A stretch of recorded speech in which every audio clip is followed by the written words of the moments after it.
Hi everyone, how's everyone doing? So I'm just going to give a bit more context to some of the pictures I've been posting on social media about the homeless Christmas bags that I'm going to be giving out this year. So in 2019, when I was working as a social worker, I was driving all over the country. I was probably doing 600 to 700 miles a week.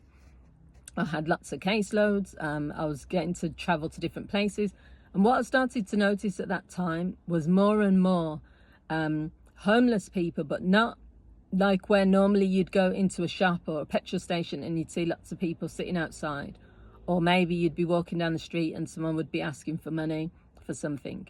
What I started noticing more, and I don't know if that was there all the time or whether I was just noticing it more, was people at traffic lights, people standing by the roundabout, people running in between cars. And I just thought it felt very desperate. It felt very different to what I've usually seen. And so when I'd get to, like, as I was driving and I'd come to the traffic and it would be at a stop, I would have, like, roll my window down, and sometimes I'd give money. Sometimes I'd give sandwiches or like lunch or whatever it is. Other times I'd just have a chat and I'd explain to that person, I don't have any money on me next time if I've got money, or, how are you doing? How are you feeling? And it just started to feel genuine, those interactions. But also I started to go home and I'd feel this sense of like guilt, even though I didn't do anything wrong. The guilt was knowing that there are people desperate. And I know that exists. It's not saying that it was news to me, but I just think I was seeing it more and more. When you see something more, you reflect on it more. So anyway, then I started putting together little packs, like 5 or 6 packs. Like, it was like you'd have like a freezer bag, and then it would have drinks, crisps, fruit, chocolate bar. And then when I would see people at the traffic lights and things, I'd hand out those little bags. And then I thought, okay, Christmas is coming up. This was in 2019, the first time I thought of the idea.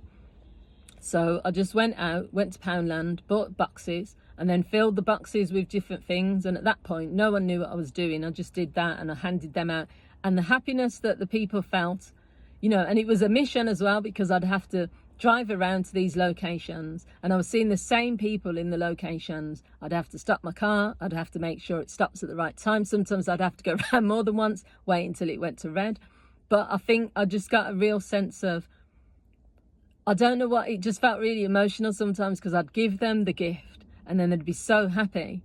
And then other people would be driving past sometimes and say, oh, bless you for doing that, or that sort of thing. And I wasn't doing it for recognition.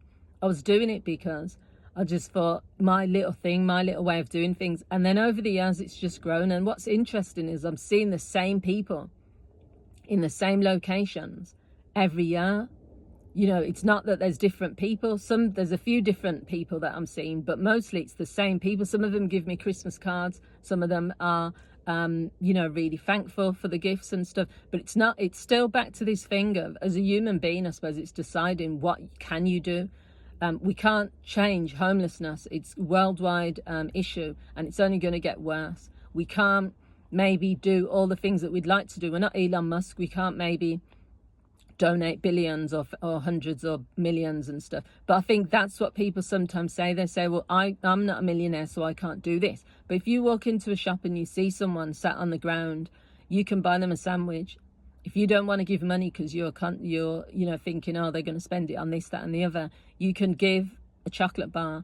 But I suppose for me, it's more of just, it's become just something that I do now. So every Christmas I just think, yeah, I've got to do these bags. I got £100 worth of donations this year. Last year was crazy. Last year I think I got something like £200, maybe 300. And then I was buying things like flasks. They had hats, gloves, plasters, chocolate. It was crazy, the bags last year. And even this year it's starting to pile up. I've bought some stuff today. But I just think, I don't think of it as being, I don't know, there's just something within me that feels like, they're not my family and they're not my friends. They're people that I've made some sort of connection with, because sometimes it's the same people. But it's also the fact of just giving at Christmas, but giving at any point just fills your heart with something. And I don't know, for me, I like the idea of giving. So that's the reason that what was behind it.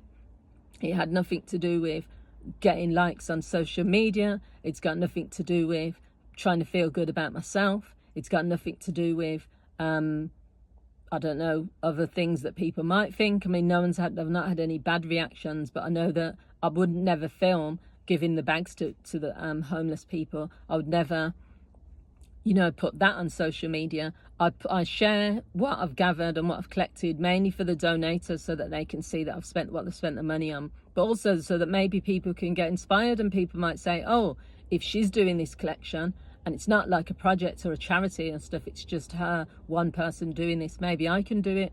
So yeah, that was what was behind it really, and I'm really looking forward to giving out the bags. I'm going to start giving out the bags from next week. I've still got stuff to put together, I've still got stuff that's been delivered, and yeah, when I put them together I'll do a video showing what is actually going into these homeless Christmas bags. So thanks for watching, bye.